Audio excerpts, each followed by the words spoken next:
It was when I was in a previous role for the Cherbourg Council. I was a project officer for community safety, which was funded by Queensland government. And part of that was recycling for the community of Cherbourg. So we utilised or repurposed some of the old sheds where we're standing in this area to just have a go at doing a little bit of local recycling and just testing out the theory and the mechanism. We knew absolutely nothing about recycling at the time, but that led to all the investigation that I do by travelling to Corindai to another Indigenous owned and run recycling plant down in New South Wales, locally Anua, Bundaberg, Harvey Bay, Sunshine Coast. And I went and analysed a lot of their operations just to investigate to see how they all work and everything, and I brought those concepts and ideas back to Cherbourg. Look, we got a little bit of funding to buy some very, very basic equipment, which we still have on site. We've utilised some of it or repurposed some of it. In that period of time, a lot has changed to where we're sitting right now, but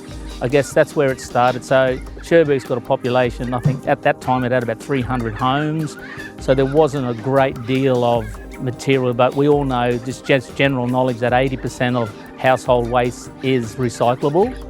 And what does this region do in that regard, and what does Cherbourg do in that regard, which led us to, well, let's have a go at it here first. Recycling is important to most councils in Australia now, and at Cherbourg we'd like to think that we lead the way with the Indigenous sector.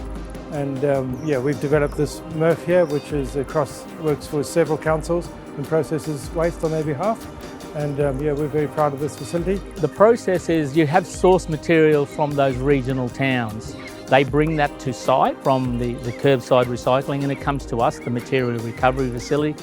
It goes into our bunkers and we load that into our system, and we have a number of workers on all the belt lines, which then flows into a screening machine that separates your papers and your fibres from plastics, and that goes onto another belt where they can sort out the different types of containers, like your HDPE plastics from your PET plastics, your aluminiums and your steels, and they are hand sorted into storage cages. And once those storage cages are full, you press a little button, it opens the door and it lets it go up the belts into a baler. They squash up in the blocks. We push the block out, we weigh it and we stockpile it. When we hit 20, 30 tonne, we then look at what the market price is, and that gets sold on. It's been a long process for Cherbourg to get to this point. Obviously the state government through the Department of State Development have been big supporters of this approach.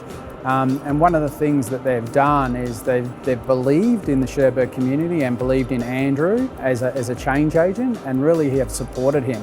The external auditing process is a very expensive element of the operating costs, and we started talking about whether there might be a way that cost could be reduced using automation and technology, and identified that one of those solutions could be using artificial intelligence. That evolved into the project that we know today, which is seeking to create a software system that will enable the MRF to automatically detect, analyze and count the containers that flow through this facility, so that they can meet their audit obligations and have a better sense of the volumes and quality and quantity of the product that they're producing. It wasn't until I actually started the job, when they explained everything to me, I was like, wow, this is huge.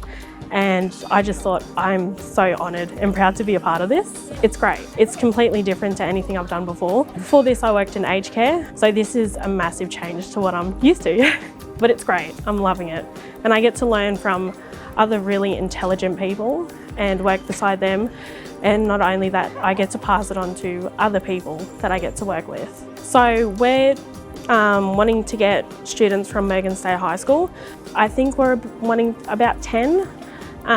So they would come in and they would work with me on labelling. We've got 5 brand new laptops that they can work on, and they'll work with me, and I work in conjunction with Chris and Laz at our Perugian hub. And so they teach me, I teach our kids, and we all work together. It's a great process, and I mean, it gives them skills.